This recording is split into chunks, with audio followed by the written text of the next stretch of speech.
तो लोग इस बात का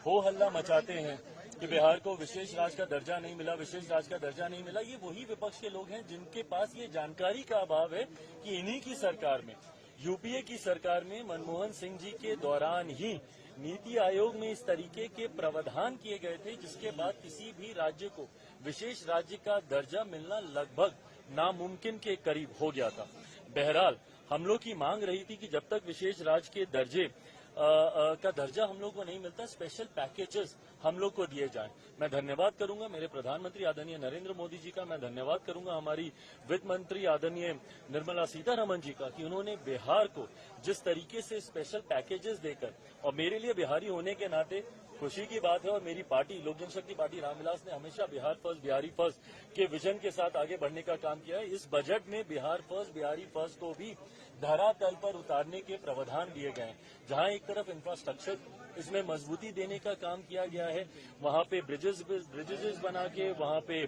क्या कहते हैं मेडिकल कॉलेजेस की बात हो, वहां पे एयरपोर्ट्स की बात हो, तो जहां एक तरफ बिहार के इंफ्रास्ट्रक्चर को मजबूत किया गया है, वहीं वहां की अर्थव्यवस्था को मजबूत देने के लिए वहां पे अलग अलग राज्यों में गया हो, राजगीर हो, अलग अलग राज्यों में जिस तरीके से टूरिज्म को भी वहां पे बढ़ावा देने के लिए प्रावधान किए गए हैं, जिस तरीके से बाढ़ की एक बहुत बड़ी समस्या जिससे हम लोग हमेशा दशकों से हम लोग परेशान रहे हैं, उसके भी समाधान का जिक्र इस बजट में किया गया है। तो मैं मानता हूं बिहारियों के लिए ये बहुत खुशी की बात है और पूरी बिहार की जनता प्रधानमंत्री जी का धन्यवाद करेगी। बट ओवरऑल भी अगर इस बजट को देखा जाए तो पूरी तरीके से समावेशी बजट है। पिछले 10 सालों में भारत की अर्थव्यवस्था, एक मजबूत अर्थव्यवस्था का लाभ हमारे समाज के हर वर्ग को मिले, युवाओं को मिले, महिलाओं को मिले, किसानों को मिले, मध्य वर्ग के लोगों को मिले, इस बात का ध्यान भी इस बजट में रखा गया है। मैं मानता हूं कि एक बजट ऐसा बजट जो युवाओं से जुड़ी सबसे बड़ी समस्या बेरोजगारी का भी जिक्र करता है।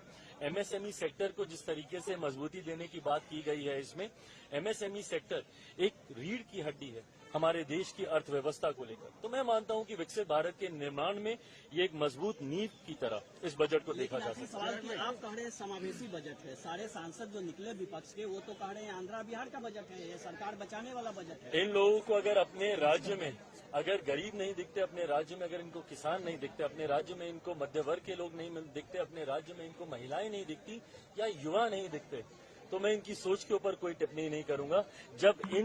इस वर्ग का जिक्र किया गया तो इस वर्ग से आने वाले हर व्यक्ति, भले वो किसी भी राज्य में रहता हो, उसकी सुविधा का जिक्र किया गया। जब आम आदमी की आमदनी को बढ़ाने का